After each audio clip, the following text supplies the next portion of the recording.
नमस्कार दोस्तों, प्रगति पथ पटना के YouTube चैनल पर मैं CS सिंह आप सभी विद्यार्थियों का हार्दिक अभिनंदन करता हूं। और आज हम लोग अपने साइंस के 6th टेस्ट का डिस्कशन करेंगे। उम्मीद है आप लोग को हम लोग का डिस्कशन पसंद आ रहा होगा। तो चलिए इसी कड़ी में अगले टेस्ट का डिस्कशन स्टार्ट करते हैं। और इस टेस्ट का सबसे पहला क्वेश्चन है कि एक बोतल में 30 डिग्री सेल्सियस पर जल भरा है, चंद्रमा पर बोतल का ढक्कन खोलने पर क्या होगा। क्वेश्चन है कि एक बोतल है जिसमें 30 डिग्री सेल्सियस पर जल भरा हुआ है। जब इस बोतल के ढक्कन को आप चंद्रमा पर खोलिएगा तो इस स्थिति में क्या होगा। जल जम जाएगा, जल उबलने लगेगा, या बाकी जो ऑप्शंस दिया हुआ है उस पर सोचना है। तो देखिए, सबसे पहला बात तो हम लोग जानते हैं कि सामान्य दाब और सामान्य दाब की स्थिति में जल 0 डिग्री सेल्सियस से लेकर 100 डिग्री सेल्सियस तक द्रव अवस्था में रहता है। 0 डिग्री सेल्सियस पर जल जो है वह जम जाता है और 100 डिग्री सेल्सियस पर जल उबलने लगता है। तो यहाँ पर क्वेश्चन है कि आपके पास एक बोतल में पानी है और वह पानी 30 डिग्री सेल्सियस पर है, यानी द्रव अवस्था में। अब जब आप इसको खोलिएगा, चंद्रमा के सतह पर इस बोतल के ढक्कन को जब आप खोलिएगा तो यहाँ पर क्या होगा। तो सबसे पहले यहाँ पर क्या होने का संभावना है, तो इसके लिए सबसे पहले आपको एक डेफिनेशन पढ़ना होगा और वह डेफिनेशन है क्वथनांक का। क्वथनांक, और इंग्लिश में इस क्वथनांक को कहा जाता है बॉइलिंग पॉइंट।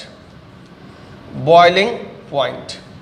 तो सबसे पहले हम लोग को ये क्वथनांक समझना होगा।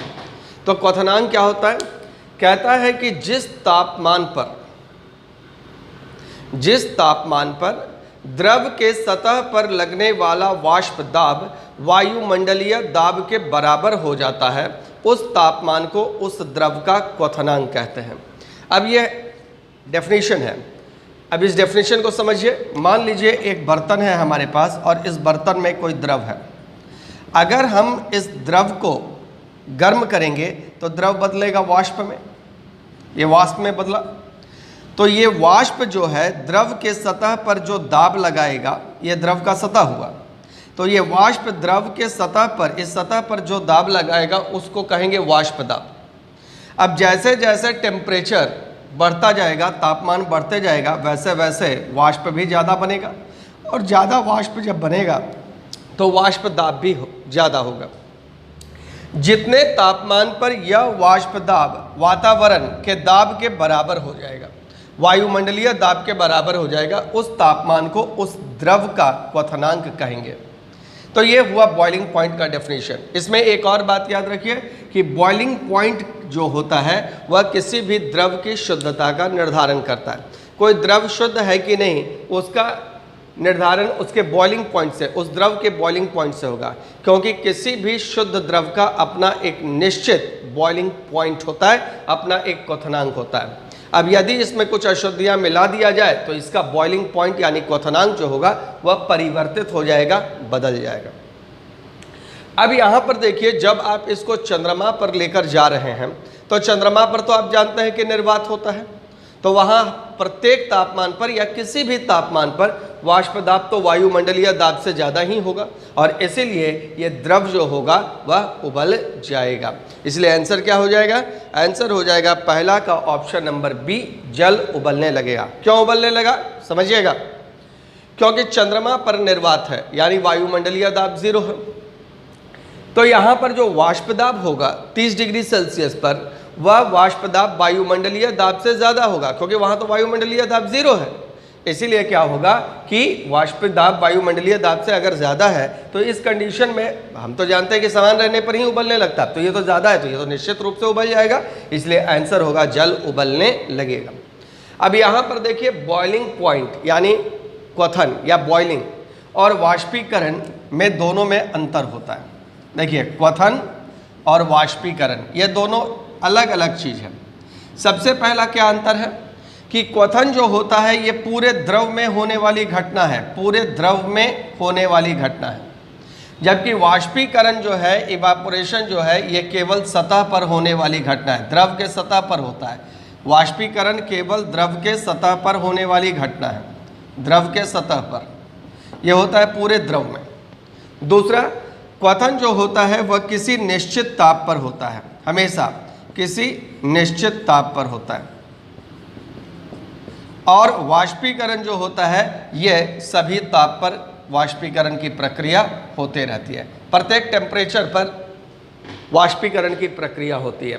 तो क्वथन किसी निश्चित ताप पर होता है, वाष्पीकरण सभी तापमान पर होता है। दूसरा अंतर हुआ। तीसरा, क्वथन में बबल्स बनते हैं, यानी बुलबुला का निर्माण होता है, बुलबुला का निर्माण होता है। इसमें बुलबुला का निर्माण जो होगा वह नहीं होगा। और चौथा, वाष्पिक क्वथन जो होता है यह द्रव को ठंडा नहीं करता है, द्रव को ठंडा नहीं करता है, नहीं करता है। ये जो है द्रव को ठंडा करता है। आप जानते हैं कि क्वथन वाष्पीकरण की प्रक्रिया से द्रव ठंडी होती है, तो ये द्रव को ठंडा करने वाला प्रोसेस है या घटना है। और लास्ट, क्वथन जो होता है ये बहुत फास्ट प्रोसेस होता है, बहुत तेज़ी से होता है, बॉइलिंग, जबकि वाष्पीकरण जो होता है ये क्वथन की तुलना में स्लो प्रोसेस होता है।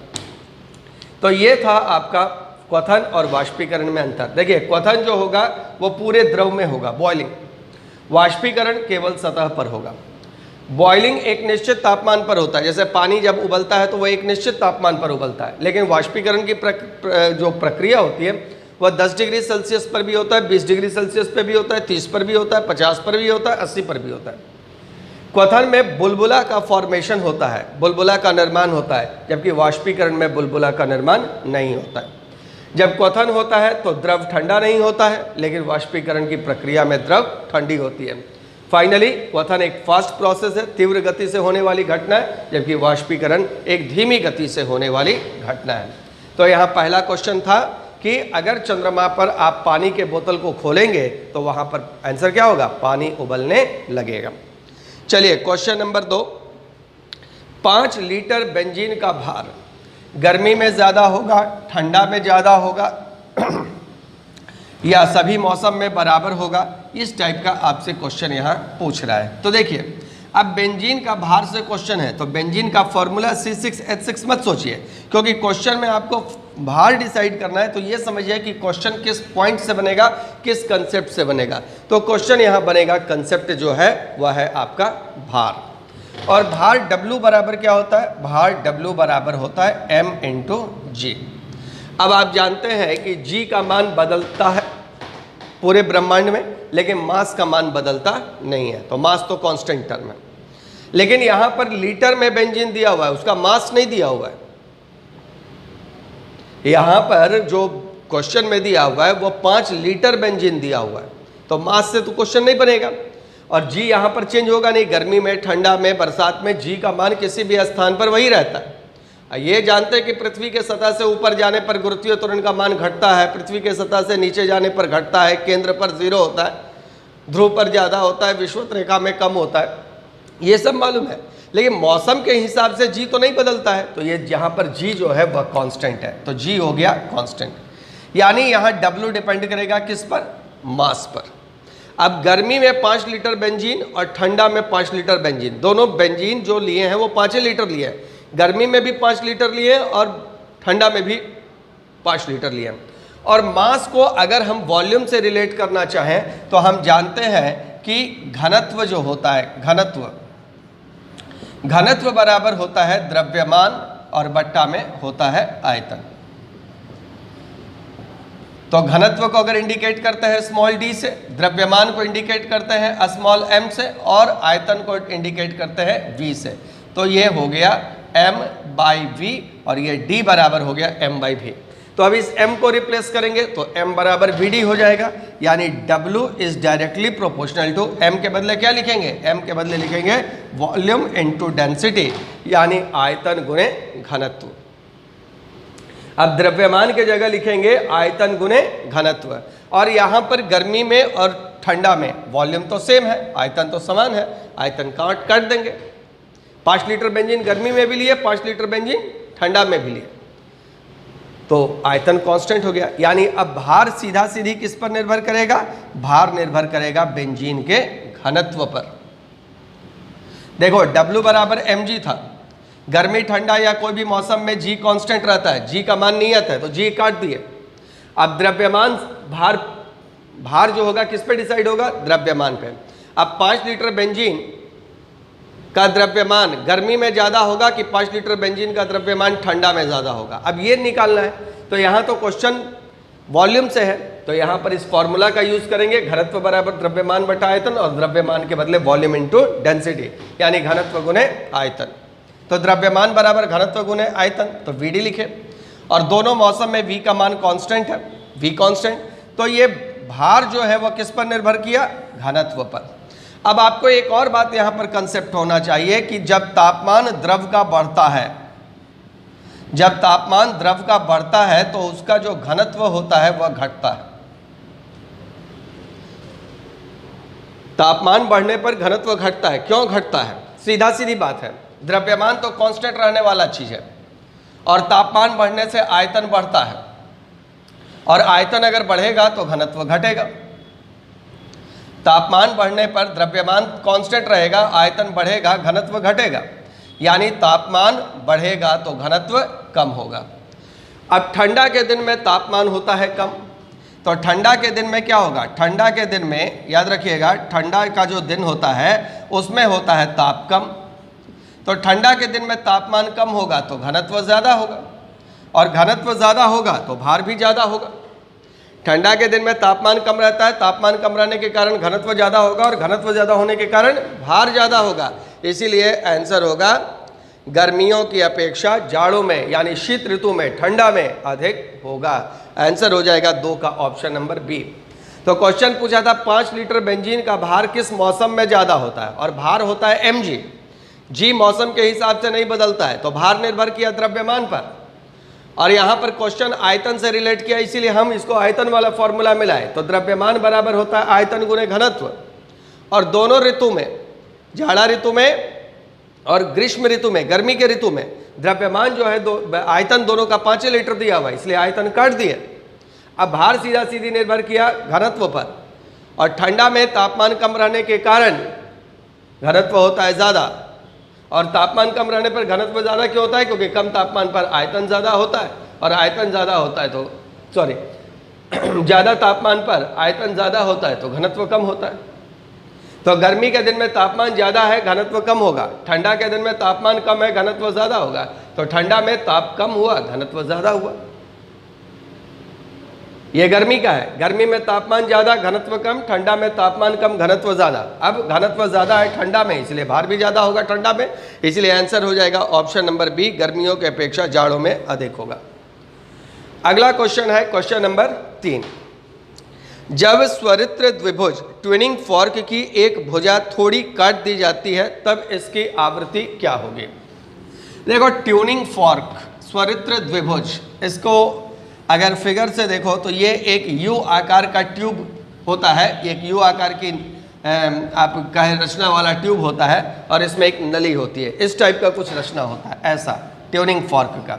इसको कहते हैं स्वरित्र द्विभुज, इंग्लिश में कहते हैं ट्यूनिंग फॉर्क। और ये ट्यूनिंग फॉर्क जो होता है ये एक निश्चित आवृत्ति की ध्वनि उत्पन्न करने वाला यंत्र है। ट्यूनिंग फॉर्क, स्वरित्र द्विभुज, एक निश्चित आवृत्ति की ध्वनि उत्पन्न करने वाला यंत्र है, और इसलिए इसका प्रयोग वाद्य यंत्रों को, म्यूजिकल इंस्ट्रूमेंट्स का टोन को सेट करने के लिए किया जाता है। इसका म्यूजिकल इंस्ट्रूमेंट जो वाद्य यंत्र होते हैं उनके टोन्स को, म्यूजिकल जो टोन्स होते हैं उसको मिलाने के लिए इस ट्यूनिंग फॉर्क का यूज किया जाता है। तो अब ये ट्यूनिंग फॉर्क में जो ध्वनि उत्पन्न होती है उसकी फ्रीक्वेंसी देखो, ये जो होता है ये एक भुजा हो गया, ये दूसरा भुजा हो गया, ये दूसरा भुजा, और ये अगर भुजा की लंबाई मान लो L है तो ट्यूनिंग फॉर्क में उत्पन्न जो ध्वनि की आवृत्ति होती है वह इसके लंबाई के वर्ग के व्युत्क्रमानुपाती होता है। लंबाई के वर्ग के व्युत्क्रमानुपाती होगा। इसका मतलब लंबाई ज़्यादा होगा तो आवृत्ति कम होगी, और लंबाई कम होगी तो आवृत्ति ज़्यादा होगा। अब अगर किसी एक या दोनों का आप लेंथ को कम कर दीजिएगा, ये L को कम कर दीजिएगा, तो N यानी फ्रीक्वेंसी, ये N क्या है? ये N है फ्रीक्वेंसी यानी आवृत्ति, और ये L क्या है? ये L है भुजा की लंबाई, यह है भुजा की लंबाई। तो जब इसका आप थोड़ा सा भाग काट दीजिएगा, तो इसका जब थोड़ा सा भुजा काट दीजिएगा तो L का मान कम हो जाएगा, और L का मान यानी लंबाई कम हो गया तो आवृत्ति बढ़ जाएगा। इसलिए आंसर हो जाएगा ऑप्शन नंबर कौन सा, बी, बढ़ जाती है। आंसर हो गया ऑप्शन नंबर बी। देखो, ट्यूनिंग फॉर्क में उत्पन्न ध्वनि की जो आवृत्ति होती है वह उसके लंबाई के वर्गमूल के व्युत्क्रमानुपाती है। तो अगर किसी एक भुजा को आप काट दें या दोनों भुजा को काटेंगे तो इसका लेंथ होगा रिड्यूस, लेंथ हो जाएगा कम, और लेंथ जब कम हो जाएगा, भुजा की लंबाई जब कम हो जाएगी तो फिर आवृत्ति का मान बढ़ जाएगा। याद रखना, ऐसा स्ट्रक्चर ट्यूनिंग फॉर्क का होता है, स्वरित्र त्रिभुज का होता है, और इसका यूज वाद्य यंत्रों के टोन को मैच कराने के लिए, सेट करने के लिए किया जाता है। तो आंसर क्या हो गया, आंसर हो गया 3 का ऑप्शन नंबर बी। इसमें एक क्वेश्चन और कभी कभी पूछता है, उसको भी देख लीजिए कि अगर इस ट्यूनिंग फॉर्क के जो भुजा होते हैं उसमें हम थोड़ा वैक्स डाल दें, वैक्स का मतलब होता है मोम, मोम भर दें तो क्या होगा। अगर वैक्स भर देंगे, मोम भर देंगे तो कंपन कम होगा, और कंपन कम होगा तो आवृत्ति कम हो जाएगी। याद रखिएगा, वैक्सिंग से यानी ट्यूनिंग फॉर्क के, नोट डाउन करना है तो कॉपी में लिख लेना, ट्यूनिंग फॉर्क के भुजा में मोम भरने पर वह भारी हो जाएगा और इसीलिए इसके कंपन की आवृत्ति जो है वह कम हो जाएगी। वैक्सिंग करने पर, मोम भरने पर, ट्यूनिंग फॉर्क के भुजा में मोम भरने पर इसकी आवृत्ति जो होती है वह कम हो जाती है। लंबाई काटने पर बढ़ गया और वैक्स भरने पर घट जाएगा। यही दो केस पूछता है। अगर ट्यूनिंग फॉर्क का यूज कर दिया, पूछ दिया, तो क्योंकि ट्यूनिंग फॉर्क एक निश्चित आवृत्ति की ध्वनि उत्पन्न करता है, इसीलिए इसका प्रयोग म्यूजिकल इंस्ट्रूमेंट यानी वाद्य जो यंत्र होते हैं उनके टोन को सेट करने के लिए, मिलाने के लिए किया जाता है। चलिए क्वेश्चन नंबर आइए 4। ताप में वृद्धि से प्रत्यास्थ मापों का मान क्या होगा। अगर हम टेम्परेचर बढ़ाएंगे तो प्रत्यास्थता का जो गुण होगा या प्रत्यास्थ जो माप होगा उसका मान क्या होगा, बढ़ेगा, घटेगा, अपरिवर्तित रहेगा। इस तरह का क्वेश्चन आपसे पूछ रहा है। तो देखो, प्रत्यास्थता यानी कि इलास्टिसिटी, ये क्या होता है।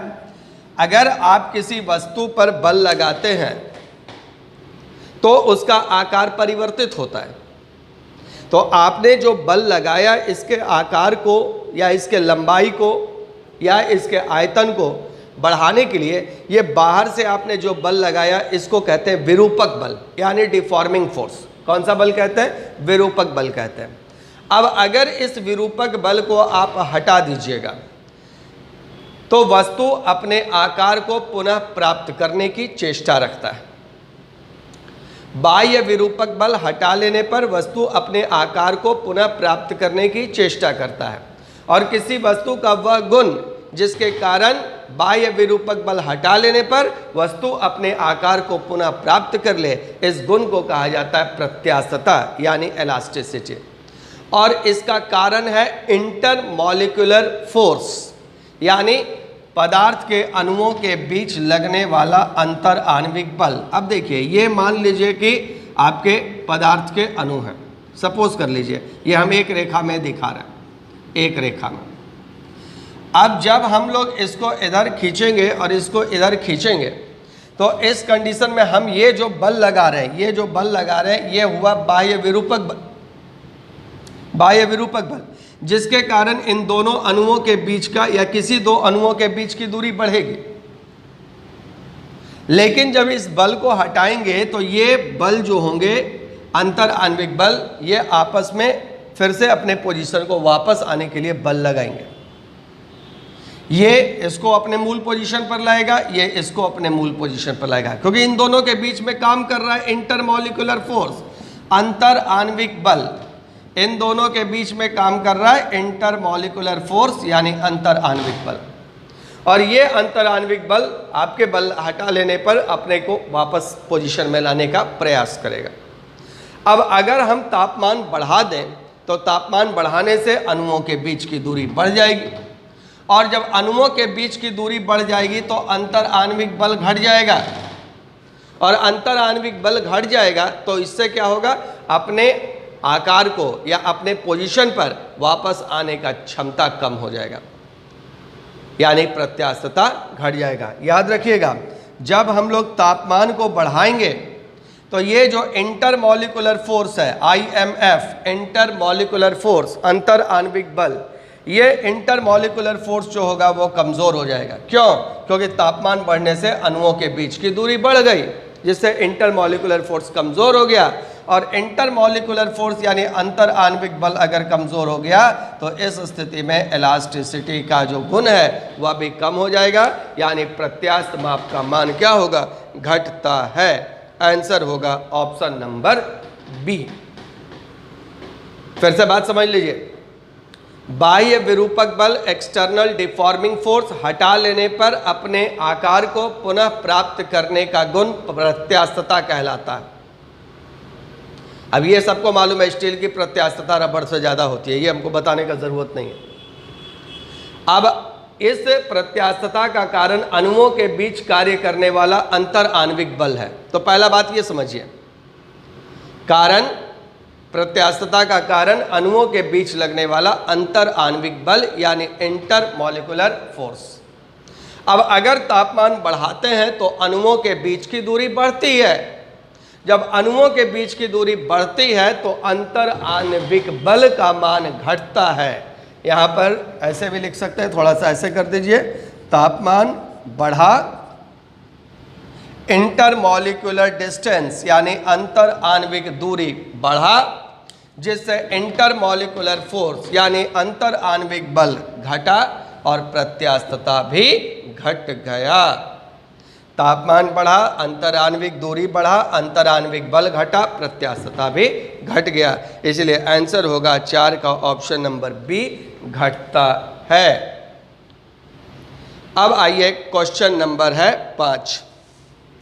एक व्यक्ति किसी प्रकाश स्रोत की ओर किस वेग से चले कि उसे लाल सिग्नल ब्रैकेट में लैम्डा बराबर 7500 एंगस्ट्रॉम, हरा यानी लैम्डा बराबर 5000 एंगस्ट्रॉम दिखाई दे। निर्वात में प्रकाश का चाल c है, यानी कह रहा है कि 7500 एंगस्ट्रॉम वाला लाल लाइट उसको हरा रंग का 5000 एंगस्ट्रॉम वाला लाइट कितने स्पीड से चलने पर दिखाई देगा। अब देखिए, ये डॉपलर के इफेक्ट में लाइट का क्वेश्चन है। आपको मालूम है कि डॉपलर का इफेक्ट साउंड में भी होता है, डॉपलर का प्रभाव ध्वनि के लिए भी लागू होता है, प्रकाश के लिए भी लागू होता है। पढ़े होंगे आप लोग डॉपलर इफेक्ट कि जब कभी स्रोत और श्रोता आपेक्षिक गति करते हैं, जब कभी स्रोत और श्रोता आपेक्षिक गति करते हैं तो इस स्थिति में श्रोता के द्वारा सुनी गई ध्वनि की आवृत्ति, श्रोता के द्वारा सुनी गई ध्वनि की आवृत्ति स्रोत द्वारा उत्पन्न ध्वनि की आवृत्ति से भिन्न होती है। मतलब या तो बड़ी होती है या घटी होती है। ध्वनि के आवृत्ति में यह जो आभासी परिवर्तन होता है, ध्वनि के आवृत्ति में यह जो आभासी परिवर्तन होता है, इसको डॉपलर का प्रभाव कहते हैं। सुने होंगे, ट्रेन पास आता है तो सीटी का फ्रीक्वेंसी, उसका जो हॉर्न होता है उसका फ्रीक्वेंसी बढ़ जाता है, ट्रेन जब दूर जाता है तो फ्रीक्वेंसी घट जाता है। तो डॉपलर इफेक्ट साउंड में आपको याद होगा। लाइट का भी डॉपलर इफेक्ट याद रखना है। वेवलेंथ का अगर क्वेश्चन आएगा, तरंग दैर्ध्य का क्वेश्चन आएगा तो कैसे बनाएंगे, तो इसके लिए फॉर्मूला जो लाइट में आपको लगाना है उसके लिए फॉर्मूला बता रहे हैं। इसके लिए है तरंग दैर्ध्य में परिवर्तन। देखिए फॉर्मूला लिख दे रहे हैं, तरंग दैर्ध्य यानी वेवलेंथ, तरंग दैर्ध्य में परिवर्तन यानी डेल्टा लैम्डा बराबर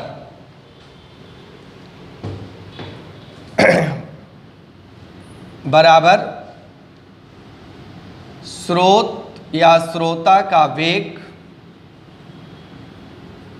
बटे प्रकाश का वेग गुने स्रोत या श्रोता का वेग बटे प्रकाश का वेग गुने स्रोत द्वारा उत्पन्न तरंग दैर्ध्य, स्रोत द्वारा उत्पन्न, इसको कर दो प्रकाश का तरंग दैर्ध्य और इसको इंडिकेट कर दो लैम्डा से। तो तरंग दैर्ध्य में परिवर्तन डेल्टा लैम्डा बराबर स्रोत का वेग, इसको इंडिकेट कर दो v से, प्रकाश का वेग इसको इंडिकेट कर दो c से, गुना स्रोत द्वारा उत्पन्न प्रकाश का तरंग दैर्ध्य यानी लैम्डा से। अब यहाँ तरंग दैर्ध्य पर परिवर्तन कितना है, 7500 से हो गया कितना 2500। तो 7500 से कितना हो गया 5000। तो परिवर्तन कितना हुआ 2500 एंगस्ट्रॉम। स्रोत का वेग, स्रोत का वेग हमको निकालना है v, प्रकाश का वेग कितना c, और स्रोत द्वारा उत्पन्न प्रकाश का तरंग दैर्ध्य कितना है 7500 एंगस्ट्रॉम। इसमें एक ही का वेग देगा, या तो स्रोत का वेग देगा या श्रोता का वेग देगा, दोनों का नहीं देगा, या तो स्रोत का देगा नहीं तो श्रोता का देगा। अब देखिए यहाँ पर आपका एंगस्ट्रॉम 10 का पावर माइनस 10 मीटर, एंगस्ट्रॉम 10 का पावर माइनस 10 मीटर कट जाएगा, और 7500 को कितना बार में काटेगा 3 बार में। तो ये जो श्रोता का वेग हो जाएगा ये हो जाएगा c/3। यहाँ पर श्रोता की जगह आप प्रेक्षक भी कर सकते हो, क्योंकि श्रोता तो मतलब सुनने वाला हो गया, इसलिए प्रेक्षक का मतलब हो गया ऑब्जर्वर। प्रेक्षक कर दो, ऑब्जर्वर का वेग बटा प्रकाश का वेग बटा स्रोत जो भी तारा है उसका प्रकाश का तारा द्वारा उत्पन्न प्रकाश का तरंग दैर्ध्य। तो तरंग दैर्ध्य में परिवर्तन बराबर इस फॉर्मूला का यूज करोगे तो आंसर हो जाएगा कितना c/3। फिर से समझो, साउंड में अलग फॉर्मूला है, लाइट में वेवलेंथ देकर देगा, और देगा तो दो ही का वेग देगा, या तो प्रेक्षक का वेग देगा और नहीं तो स्रोत का वेग देगा, या तो प्रेक्षक का देगा नहीं तो स्रोत का देगा, दोनों को ऊपर ही रखना है। तरंग दैर्ध्य में परिवर्तन बराबर प्रेक्षक का वेग बटा प्रकाश का वेग गुना स्रोत द्वारा उत्पन्न प्रकाश का तरंग दैर्ध्य। इस फॉर्मूला का यूज करेंगे, वैल्यू को पुट करके सॉल्व करेंगे, आंसर आ जाएगा। चलिए अगला क्वेश्चन है क्वेश्चन नंबर 6। वेग प्रवणता यानी वेलोसिटी ग्रेडियंट का मात्रक क्या होता है। देखो वेग प्रवणता, अगर वेग का पूछता तब तो कोई दिक्कत नहीं था, तब तो आंसर हो जाता मीटर प्रति सेकंड, लेकिन यहाँ पूछ रहा है वेग प्रवणता का मात्रक क्या होता है। तो देखिए जब द्रव प्रवाह करता है तो इसके अलग अलग परत का, लेयर का, मान लो ये एक द्रव है जो कि फ्लो कर रहा है, तो इसके अलग अलग लेयर का जो होता है, मान लो ये पहला परत है, ये सपोज कर लो दूसरा परत है, ये मान लो तीसरा परत है, ये मान लो चौथा परत है, ऐसे। तो अलग अलग परत में जो द्रव प्रवाह हो रहे हैं उस द्रव के अणु का वेग अलग अलग है, और जैसे जैसे हम नीचे जाते हैं वैसे वैसे वेग का मान जो होता है वह क्या करता है, वह वेग का मान घटता जाता है। यह बर्नौलीज थ्योरम कहता है, बर्नौली का प्रमेय, कि जब दाब ऊर्जा बढ़ती है तो गतिज ऊर्जा घटते चल जाती है। तो यहाँ पर जब दूरी के साथ, आपेक्षिक परत के दूरी के साथ वेग में होने वाले परिवर्तन को वेग प्रवणता कहते हैं।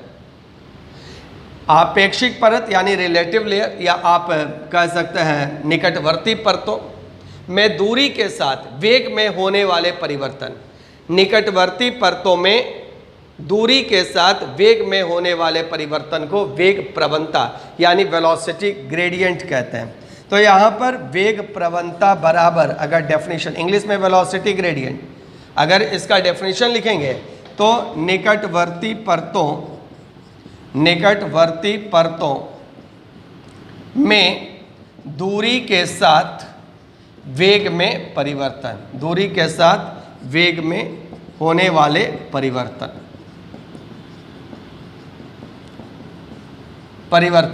इसको हम लोग कहते हैं वेग प्रवणता, इंग्लिश में वेलोसिटी ग्रेडियंट। तो दूरी के साथ वेग में होने वाला परिवर्तन, अब इसको फॉर्मूला लिखेंगे तो डेल्टा v यानी वेग में परिवर्तन, और ये परिवर्तन मान लो x दूरी में हुआ, मान लो यहाँ पर वेलोसिटी है v1, यहाँ पर वेलोसिटी है v2 और ये डिस्टेंस है x, तो डेल्टा v कितना हो जाएगा v1 माइनस v2, और ये दूरी हो गया x। अब देखिए वेग में परिवर्तन, ये हुआ वेग में परिवर्तन, ये हुआ दूरी। वेग में परिवर्तन का SI मात्रक क्या होता है, मीटर प्रति सेकंड, और दूरी का SI मात्रक क्या होता है, मीटर। अब ये मीटर और मीटर कट गया तो क्या बच गया? प्रति सेकंड। निकटवर्ती परतों में दूरी के साथ वेग में होने वाले परिवर्तन को वेग प्रवणता कहेंगे। फॉर्मूला हो गया डेल्टा v बाई एक्स। अब मान लो कि यहां पर वेग है v1, यहां पर है v2। यह अपेक्षित परत है या निकटवर्ती परत है, और ये दोनों परतों के बीच की दूरी है x। तो यहां पर डेल्टा v कितना हो जाएगा? वेग में परिवर्तन होगा v1 माइनस v2, जो कि होगा मीटर पर सेकंड में, और दूरी है x, ये होगा मीटर में। मीटर मीटर कट जाएगा, आंसर हो जाएगा प्रति सेकंड, यानी ऑप्शन नंबर हो जाएगा डी। तो छठा का आंसर क्या हो गया? छठा का आंसर हो गया डी ऑप्शन। अब आइए क्वेश्चन नंबर है आपका 7, 7th नंबर क्वेश्चन देखिए। 7th नंबर क्वेश्चन क्या कहता है कि एक बंद डिब्बा जिसमें गैस भरी है किसी त्वरण से क्षैतिज दिशा में गति कर रहा है।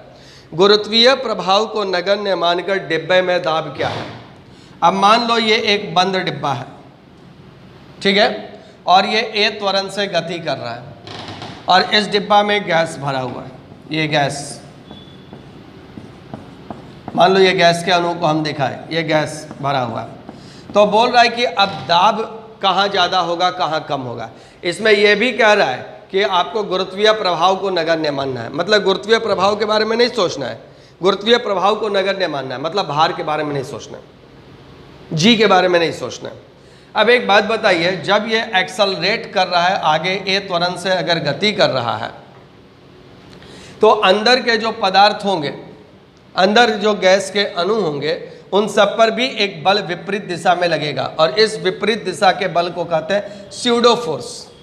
आपको मालूम है, आप पढ़े हैं न्यूटन के गति का पहला नियम में कि जब गाड़ी अचानक स्टार्ट होती है, यानी जीरो से स्पीड वेलोसिटी पकड़ती है, विराम अवस्था में है और वह चलने के लिए स्टार्ट किया, तो आदमी किधर की ओर जाता है? पीछे की ओर जाता है, जड़त्व के नियम से, जड़त्व के गुण के कारण।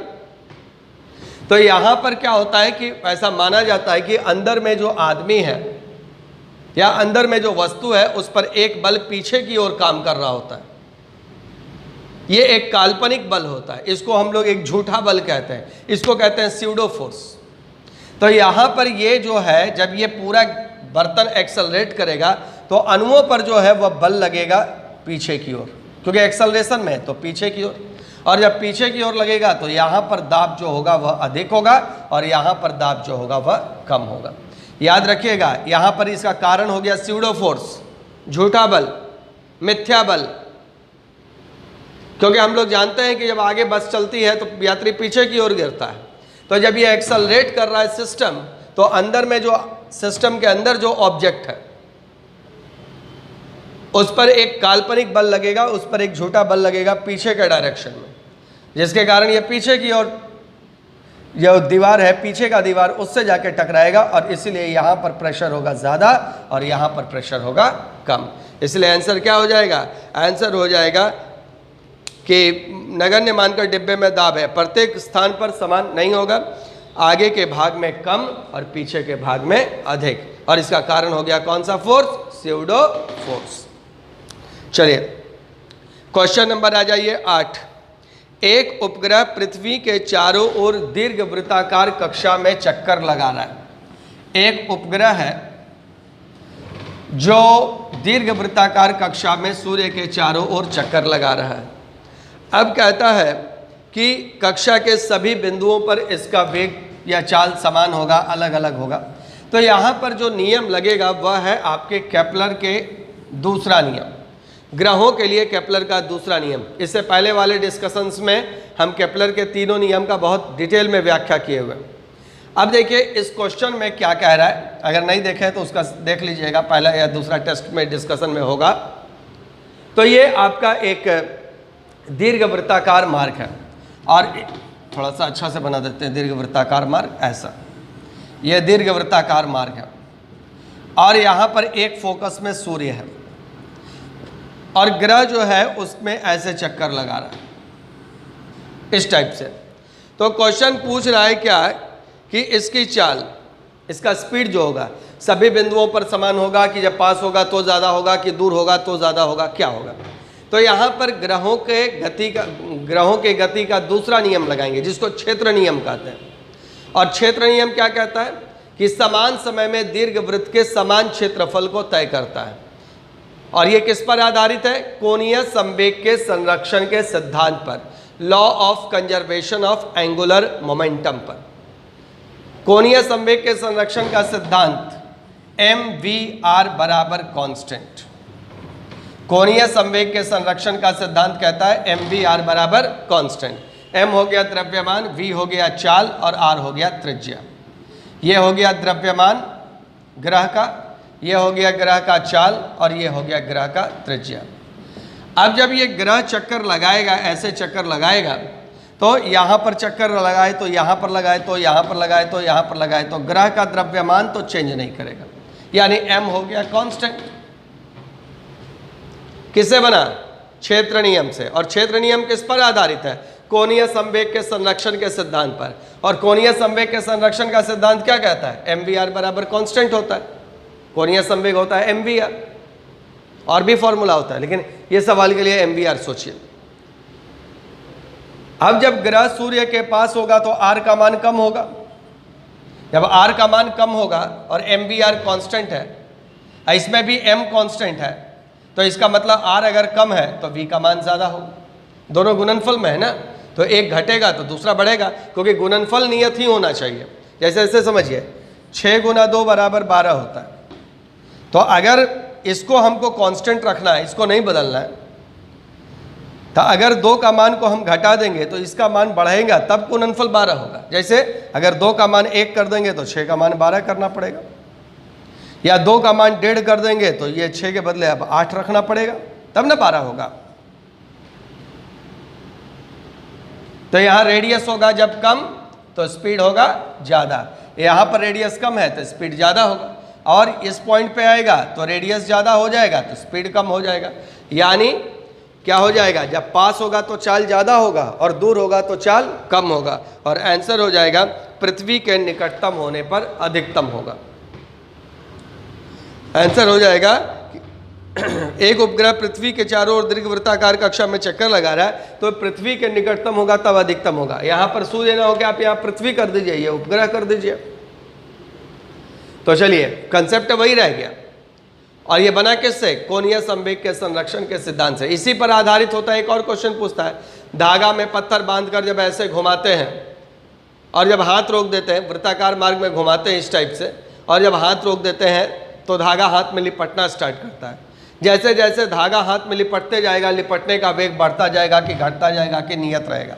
तो आपको अब मालूम हो गया कि जब लिपटेगा तो रेडियस कम होगा धागा का, धागा की त्रिज्या कम होगी, और धागा की जब त्रिज्या कम होगी तो लिपटने का जो वेग होगा वह, या लिपटने की जो चाल होगी वह आपकी बढ़ती चल जाएगी।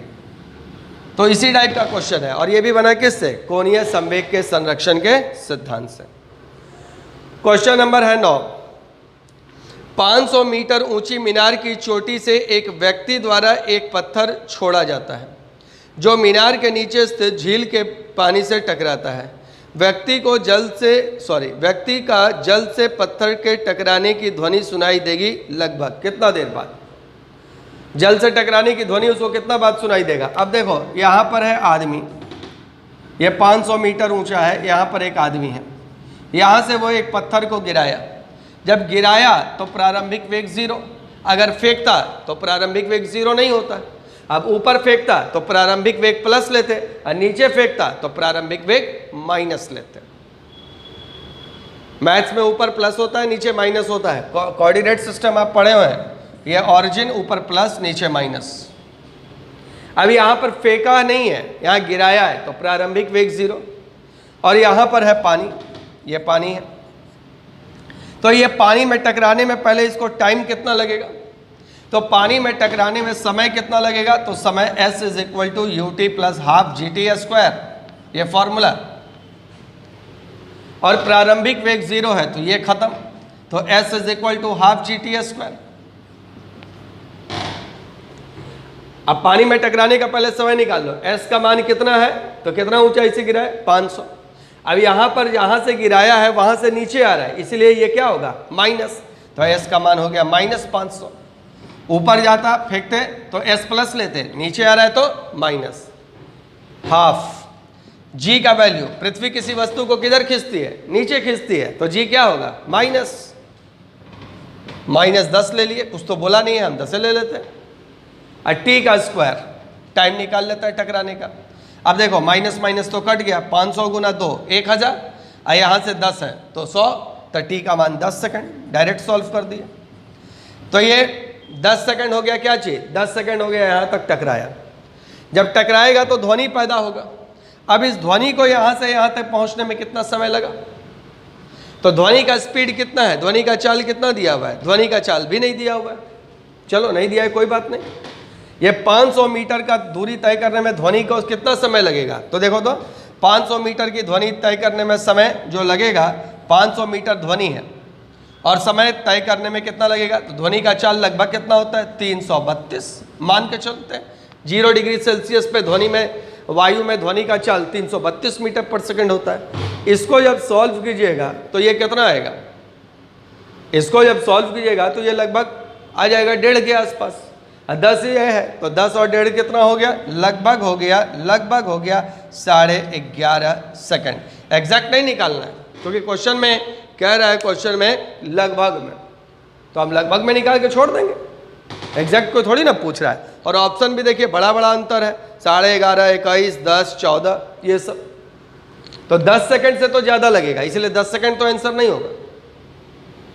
अब 10 सेकंड से कितना ज़्यादा लगेगा, तो क्या एग्जैक्ट सॉल्व करता था 11 पॉइंट समथिंग 6-7 आता, 7-7 आता, यानी लगभग यही रहता, तो आंसर हो गया 11.5 सेकंड। बात समझ लो, यहाँ से गिराए तो प्रारंभिक वेग 0, पानी में टकराने का समय s बराबर ut plus half GT square से u 0 है, ये खत्म, s बराबर हाफ GT स्क्वायर। जहाँ से गिराए वहाँ से नीचे आया, इसीलिए माइनस, क्योंकि मैथ्स में बोले नीचे माइनस होता है, तो s का मान -500। g, पृथ्वी किसी वस्तु को अपने केंद्र की ओर खींचती है, इसलिए g भी नीचे, तो माइनस, और टाइम का स्क्वायर, t का वैल्यू सॉल्व किए तो 10 सेकंड आया, लेकिन 10 सेकंड में टकराया तो ध्वनि पैदा हुआ। अब ये ध्वनि आदमी सुनेगा, तब फिर 500 मीटर ध्वनि को भी तय करना है, उसमें ये कितना समय लगेगा, 500/332, और टोटल समय कितना हो गया, लगभग 11.5 सेकंड। आंसर हो जाएगा ऑप्शन नंबर ए। चलिए अगला क्वेश्चन देखिए, क्वेश्चन नंबर है 10। यदि गोलीय दर्पण को पानी में डुबाया जाए तो उसकी फोकस दूरी क्या होगी। देखो दर्पण को पानी में डुबाएंगे तो फोकस दूरी क्या होगा, तो सबसे पहले देखो ना दर्पण की फोकस दूरी कैसे निकलती है। तो दर्पण की जो फोकस दूरी निकलती है वह उसके वक्रता त्रिज्या का आधा होता है। दर्पण की जो फोकस दूरी होती है उसके वक्रता त्रिज्या का आधा होता है।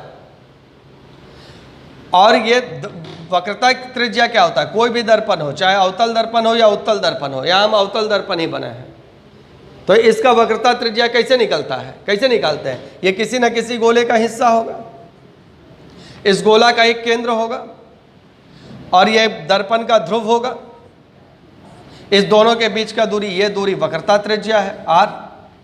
अब पानी में डुबाएंगे तो इसका गोलाई तो चेंज नहीं ना करेगा बाबू, जब पानी में इसको डुबाओगे तो गोलाई चेंज नहीं करेगा तो वक्रता त्रिज्या चेंज नहीं करेगा, अब वक्रता त्रिज्या चेंज नहीं करेगा तो फोकस दूरी चेंज नहीं करेगा, इसलिए आंसर होगा अपरिवर्तित। याद रखना लेंस का क्वेश्चन नहीं है, क्वेश्चन मिरर का है। और कोई भी दर्पण हो, चाहे गोलीय दर्पण हो, चाहे माने कि चाहे अवतल दर्पण हो, चाहे उत्तल दर्पण हो, कोई भी दर्पण होगा, पानी में डुबाने पर फोकस दूरी बदलता नहीं है।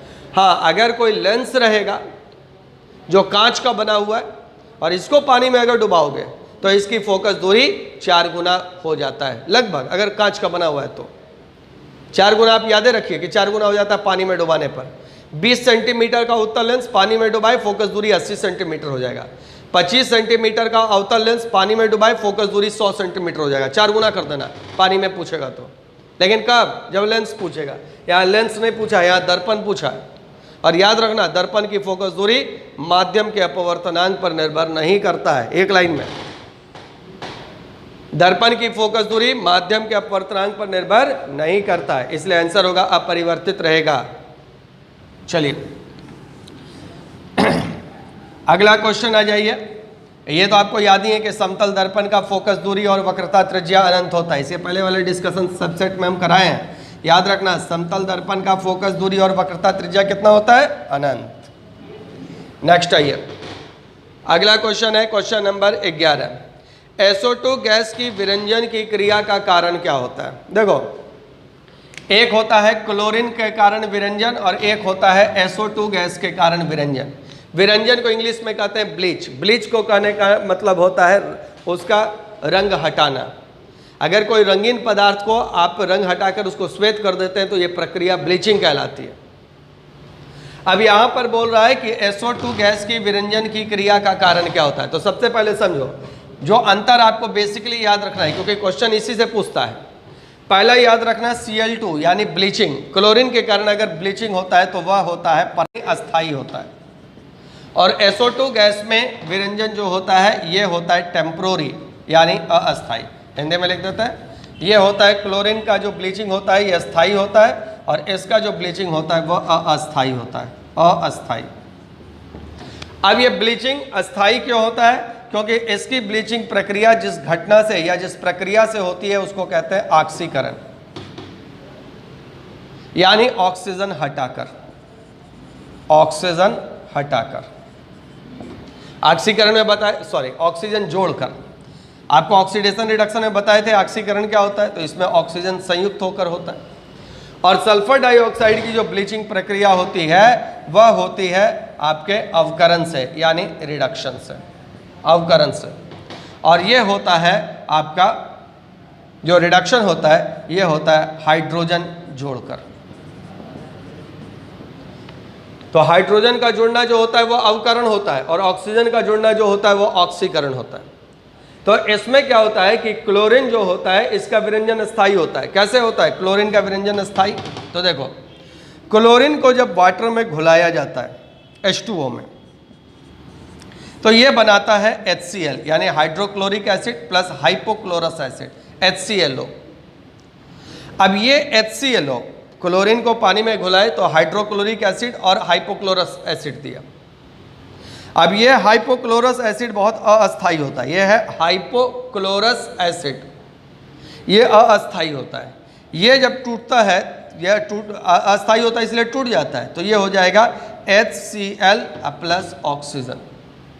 अब कोई भी रंगीन पदार्थ है, रंगीन पदार्थ, उसके साथ ये ऑक्सीजन जो होता है ये ऑक्सीजन जुड़ जाता है, ये ऑक्सीजन, इसको ऐसे ब्रैकेट में लिखता है, और ये उसको कर देता है रंगहीन, यानी ये हो गया ब्लीचिंग। तो इसमें ऑक्सीजन जुड़कर हुआ तो ये रंगहीन हो गया, और रंगहीन हो गया तो ये ऑक्सीकरण की प्रक्रिया कैसे हुई? ऑक्सीजन जुड़कर, और ये प्रक्रिया होता है अस्थायी, परमानेंट ब्लीचिंग में। अवकरण में क्या होता है कि प्रक्रिया अस्थायी होती है क्योंकि यह अवकरण से होता है। क्या होता है इसमें?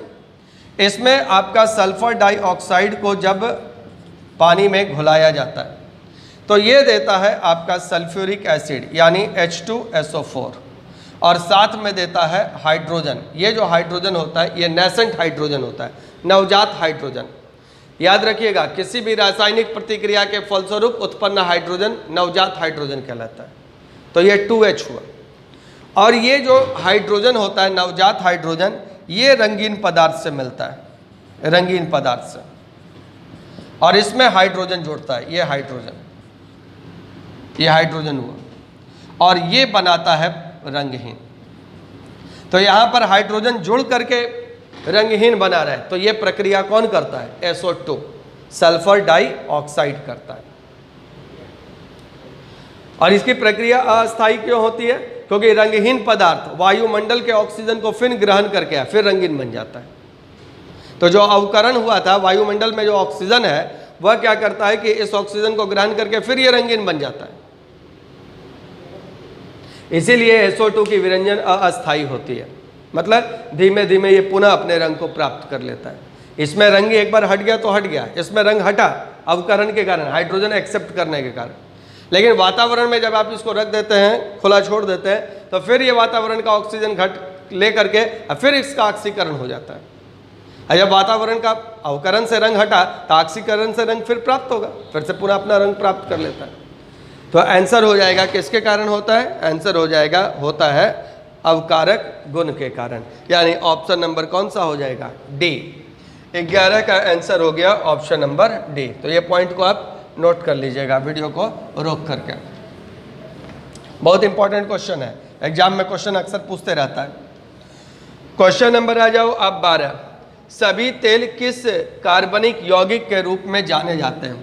तो जो भी आपका तेल होता है, सभी तेल कहने का मतलब यहाँ पर जो तेल कहना चाहता है वह है आपका वनस्पति तेल।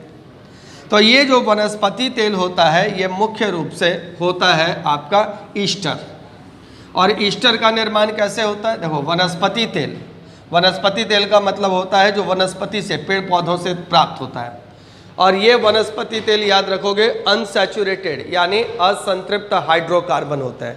पहला बात याद रखना, तेल जो होता है वनस्पति तेल, ये बहुत इंपॉर्टेंट पॉइंट है, इस एग्जाम में क्वेश्चन भी बनता है। ये जो वनस्पति तेल होता है ये असंतृप्त हाइड्रोकार्बन होता है। असंतृप्त हाइड्रोकार्बन का मतलब होता है या तो इसमें डबल बॉन्ड होगा या ट्रिपल बॉन्ड होगा। तो पहला बात इसमें याद रखोगे ये असंतृप्त हाइड्रोकार्बन होता है, असंतृप्त हाइड्रोकार्बन। दूसरा बात है ये वनस्पति तेल जो होता है ये होता है क्या? केमिकली, ये केमिकली होता है ईस्टर। और ईस्टर का निर्माण कैसे होता है? ईस्टर का निर्माण होता है कार्बोक्सिलिक अम्ल, क्या बोल रहा है? कार्बोक्सिलिक अम्ल, कार्बोक्सिलिक एसिड और अल्कोहल के रिएक्शन से। जब कार्बोक्सिलिक अम्ल और अल्कोहल रिएक्शन करता है तो ईस्टर बनता है। तो वनस्पति तेल जो होता है वह उसमें मुख्यतः कार्बोक्सिलिक एसिड और अल्कोहल ही होता है और ये कंबाइंड रूप से कहलाता है क्या चीज? ईस्टर। इसलिए जितने भी वनस्पति तेल होते हैं वह सब आपके ईस्टर हैं। और ईस्टर क्या है? एक क्लास ऑफ लिपिड है, लिपिड का एक प्रकार। किसका प्रकार है? लिपिड का। लिपिड का मतलब होता है सॉलिड फैट। नेक्स्ट आइए, अगला क्वेश्चन है, क्वेश्चन नंबर है, तो आंसर हो जाएगा option number C, ester. Ruby एवं सफायर निम्न धातु के ऑक्साइड होते हैं। देखो, रूबी ये क्या होता है? रूबी, और दूसरा बोल रहा है आपका क्या चीज? सफायर। तो पूछ रहा है कि रूबी और सफायर जो है वह किसका आपका अयस्क है, किस धातु का? तो रूबी होता है एक लाल रंग का बहुमूल्य पत्थर और सफायर जो होता है ये होता है नीला रंग का बहुमूल्य पत्थर। और ये दोनों जो हैं वह एक्चुअल में एल्यूमिनियम के ही ऑक्साइड है, Al2O3। रूबी और सफायर दोनों एल्यूमिनियम धातु के ऑक्साइड है, Al2O3। ये लाल रंग का बहुमूल्य पत्थर है और ये नीला रंग का बहुमूल्य पत्थर है। अब यहाँ पर क्वेश्चन क्या है? क्वेश्चन है कि रूबी और सफायर निम्न धातु के ऑक्साइड है। आंसर होगा option number D, aluminium. Question number आ जाइए, ये तो मतलब डाटा था, इसको याद रखना है आपको। अगला क्वेश्चन है, निम्न में से कौन सी धातु जल के साथ प्रतिक्रिया करके हाइड्रोजन गैस नहीं देगा? तो देखो, आपको मालूम है कि वही धातु जल से प्रतिक्रिया करता है जो ज़्यादा क्रियाशील होता है। तो पूछ रहा है निम्न में से कौन सी धातु जल से प्रतिक्रिया करके हाइड्रोजन गैस देगी? तो जो हाइड्रोजन से ज़्यादा क्रियाशील होगा वही धातु दे सकता है, जो हाइड्रोजन से ज़्यादा क्रियाशील होगा वही धातु दे सकता है। अब यहाँ पर हाइड्रोजन से ज़्यादा क्रियाशील धातु कौन सा है? ऑप्शन दिया हुआ है पोटेशियम, सोडियम, प्लैटिनम और लिथियम। तो आप देख रहे हैं कि यहाँ पर पोटेशियम, सोडियम और लिथियम तीनों हाइड्रोजन से ज़्यादा क्रियाशील है। और जब हाइड्रोजन से ज़्यादा क्रियाशील है तो आंसर तो एक ही ऑप्शन बचता है, ऑप्शन नंबर सी, प्लैटिनम। तो इसके लिए आपको क्रियाशीलता का श्रेणी याद रखना है। जो धातु के क्रियाशीलता का श्रेणी है उस क्रियाशीलता का श्रेणी को आप कहीं भी आप बुक से या कहीं से भी आप डाउनलोड कर लीजिए या लिख लीजिएगा कॉपी में, गूगल पर भी उपलब्ध है, कहीं पर भी। और उसमें यह याद रखना है कि जो हाइड्रोजन से ज़्यादा क्रियाशील है वह सब जल को से प्रतिक्रिया करके हाइड्रोजन गैस देगा। और यहाँ पर जो हाइड्रोजन से कम क्रियाशील है, हाइड्रोजन के नीचे कौन कौन है? हाइड्रोजन के नीचे है कॉपर है, सिल्वर है, गोल्ड है, प्लैटिनम है। तो देखो, हाइड्रोजन से नीचे चार को याद रखना है, कॉपर, सिल्वर, गोल्ड, प्लैटिनम। तो सबसे कम क्रियाशील कौन है? सबसे कम क्रियाशील हाइड्रोजन से कम क्रियाशील में तो एक ही ऑप्शन है और वह है ऑप्शन नंबर सी में, प्लैटिनम। नेक्स्ट आ जाइए, अगला क्वेश्चन है, शुष्क सेल का एनोड किसका बना होता है? तो देखो, शुष्क सेल, ड्राई सेल जो घर में प्रयोग करते हैं, उसका एनोड किस में बना होता है? देखो, एनोड किसको कहते हैं? एनोड उसको कहते हैं जिस पर होता है ऑक्सीकरण यानी ऑक्सीडेशन। उस इलेक्ट्रोड को एनोड कहते हैं। जिस इलेक्ट्रोड पर ऑक्सीकरण हो उसे एनोड कहते हैं। और ऑक्सीडेशन का मतलब हम समझाएं क्या होता है? Loss of electron. जो इलेक्ट्रॉन का त्याग करते हैं, जब इलेक्ट्रॉन का त्याग करो समझो उसका ऑक्सीडेशन हो रहा है। और जो इलेक्ट्रॉन का त्याग कर रहा है वह क्षण एनोड का काम करेगा। अब आपको मालूम है कि जब बैटरी आप यूज़ करते हैं तो एक सिरा होता है धन सिरा और एक सिरा होता है ऋण सिरा। धन सिरा आपको मालूम है कार्बन होता है और ऋण सिरा जो होता है वो जिंक होता है। अब आप जब इसको किसी बल्ब से संयोजित करते हैं तो बल्ब प्रकाश देता है, लाइट देता है। करंट का प्रवाह आपको मालूम है प्लस से होता है माइनस, तो ये हो गया करंट का प्रवाह। किधर से हुआ? प्लस से माइनस की। तो करंट का प्रवाह होता है प्लस से माइनस, लेकिन इलेक्ट्रॉन के प्रवाह की दिशा क्या होती है? माइनस से प्लस। तो अगर करंट इधर चला तो इलेक्ट्रॉन तो ऐसे चलेगा। ये इलेक्ट्रॉन का गति हुआ। इसका मतलब इलेक्ट्रॉन कौन छोड़ा? इलेक्ट्रॉन छोड़ा जिंक। तो इलेक्ट्रॉन छोड़ा मतलब इलेक्ट्रॉन का त्याग किया जिंक।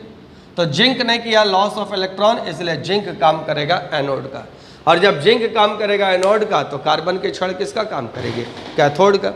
आंसर हो जाएगा ऑप्शन नंबर बी, जस्ता। अब आ जाइए, क्वेश्चन नंबर है आपका 16। निम्न में कौन असंगत है? मतलब निम्न में से असंगत मतलब जो होता है ऑड है, जो अलग है। पहला ऑप्शन दिया हुआ है आपको मार्बल, दूसरा दिया हुआ है चौक, तीसरा दिया हुआ है चूना पत्थर और चौथा जो है वह दिया हुआ है आपको बुझा हुआ चूना। मार्क कौन कौन सा है? पहला दिया हुआ है मार्बल, दूसरा है चौक, तीसरा है चूना पत्थर। तो मार्बल होता है संगमरमर, चौक हो गया खड़िया, ठीक है, और चूना पत्थर हो गया लाइमस्टोन। ये तीनों का फॉर्मूला होता है CaCO3, यानी तीनों कैल्शियम कार्बोनेट है। मार्बल मतलब संगमरमर, चौक मतलब खड़िया और चूना पत्थर लाइमस्टोन, तीनों का सूत्र होता है कैल्शियम कार्बोनेट। तो तीनों का ABC का जो है सूत्र एक समान है। अब बच गया option number D. Option number D क्या है? ऑप्शन नंबर डी है आपका बुझा हुआ चूना। और बुझा हुआ चूना slaked lime calcium hydroxide CaOH2। इसका आपको याद होगा, इसको बुझा हुआ चूना कहते हैं। और ये इससे जब कार्बन डाइऑक्साइड प्रवाहित किया जाता है तो इसका रंग जो होता है वह दुधिया हो जाता है। और ये आपका टेस्ट होता है, किसका टेस्ट होता है? CO2 गैस का जांच का। इसलिए आंसर हो जाएगा ऑप्शन नंबर डी, बुझा हुआ चूना। क्वेश्चन नंबर आ जाइए 17। निम्न में से कौन सा कवक शराब उद्योग में प्रयोग होता है? तो शराब उद्योग में जो कवक प्रयोग होता है, इसमें बहुत सारा कवक दिया हुआ है। पहला है मशरूम। मशरूम जिसको हम लोग खाते हैं वह जनरली उस मशरूम को एगेरिकस कहा जाता है। याद रखना, क्या बोल रहे हैं? एगेरिकस। तो जनरली जो मशरूम हम लोग खाते हैं जो छाता टाइप का होता है, एगेरिकस होता है। और ये खाद्य पदार्थ के रूप में यूज़ किया जाता है। इसलिए पहला एगेरिकस यानी मशरूम जो है ये तो ऑप्शन नहीं होगा। दूसरा जो विकल्प दिया हुआ है वह है आपका कैंडिड एल्बिकन्स। अब ये कैंडिड एल्बिकन्स जो होता है, दूसरा जो मशरूम का आपको माने कि कवक का नाम दिया हुआ है कैंडिड एल्बिकन्स। ये जो कैंडिड एल्बिकन्स होता है ये क्या है? ये एक प्रकार का मशरूम है, सॉरी, ये एक प्रकार का कवक है जो हमारे मुख गुहा और आहार नाल में पाया जाता है। मुख गुहा और आहार नाल में पाया जाता है। और ये जो होता है ये एक प्रकार का बीमारी का कारण होता है, इन्फेक्शन का कारण होता है। इसीलिए 2 नंबर जो ऑप्शन है, बी नंबर ऑप्शन, ये भी नहीं होगा। इससे बीमारी उत्पन्न होता है, इन्फेक्शन होता है। तीसरा नंबर जो ऑप्शन दिया हुआ है वह है आपका ईस्ट। तो ईस्ट जो होता है ये एक एंजाइम स्रावित करता है। इस एंजाइम का नाम होता है जाइमेज। और ये जाइमेज जो होता है ये ग्लूकोज को बदलता है आपका अल्कोहल में और कार्बन डाइऑक्साइड में। Alcohol plus carbon dioxide. Glucose क्या होता है? ग्लूकोज होता है C6H12O6। और अल्कोहल क्या होता है? अल्कोहल होता है C2H5OH। C2H5OH। तो जाइमेज एंजाइम के द्वारा, इस जाइमेज एंजाइम के द्वारा ग्लूकोज जो होता है वह आपका अल्कोहल और कार्बन डाइऑक्साइड में किण्वन प्रक्रिया में बदलता है। तो ये जो आंसर होगा यहाँ पर ईस्ट होगा, क्योंकि स्रावित करता है जो एंजाइम, उसका नाम है जाइमेज। अगला जो चौथा ऑप्शन है राइजोपस। यह जो राइजोपस है ये आपका एक सैप्रोफाइटिक फंजाई है, यानी ये आपका एक ऐसा फंगाई है जो सड़े गले पदार्थों पर उगता है। सैप्रोफाइटिक है, सड़े गले पदार्थों पर यह डिपेंड करता है। तो ये आपका जो पाँव रोटी पर या जो चमड़ा पर जो आप फफूंदी देखते हैं वह आपका राइजोपस है। इसलिए आंसर कौन सा हो जाएगा? आंसर हो जाएगा option number C, east. Question number देखिए 18, निम्न में कौन सा न्यूक्लियॉन नहीं है? न्यूक्लियॉन का मतलब होता है न्यूक्लियस का कण कौन सा नहीं है। न्यूक्लियॉन जो न्यूक्लियस का कण नहीं है, न्यूक्लियस के अंदर जो कण है उसको न्यूक्लियॉन कहा जाता है। तो यहाँ पर पूछ रहा है कि कौन सा न्यूक्लियॉन नहीं है। तो आपको मालूम है कि नाभिक के अंदर होता है प्रोटॉन और इलेक्ट्रॉन, प्रोटॉन और न्यूट्रॉन, और इलेक्ट्रॉन नाभिक के चारों ओर वृत्ताकार कक्षा में चक्कर लगाता है। तो नाभिक के अंदर होता है प्रोटॉन और न्यूट्रॉन, नाभिक में होता है प्रोटॉन और न्यूट्रॉन, और ये इलेक्ट्रॉन जो होता है इसके चारों ओर वृत्ताकार कक्षा में चक्कर लगाता है। इसी में आप पढ़िएगा नाभिकीय अभिक्रियाओं में कि जब आपका बीटा क्षय होता है तो फिर ये पॉजिट्रॉन भी इसमें पाया जाता है, पॉजिट्रॉन भी होता है। तो पॉजिट्रॉन भी जो है वह नाभिक के अंदर ही होता है। तो आंसर कौन सा हो जाएगा? आंसर हो जाएगा आपका ऑप्शन नंबर कौन सा? सी, इलेक्ट्रॉन। नेक्स्ट आइए क्वेश्चन नंबर 19, स्तन ग्रंथियां निम्न ग्रंथियों का रूपांतरण है।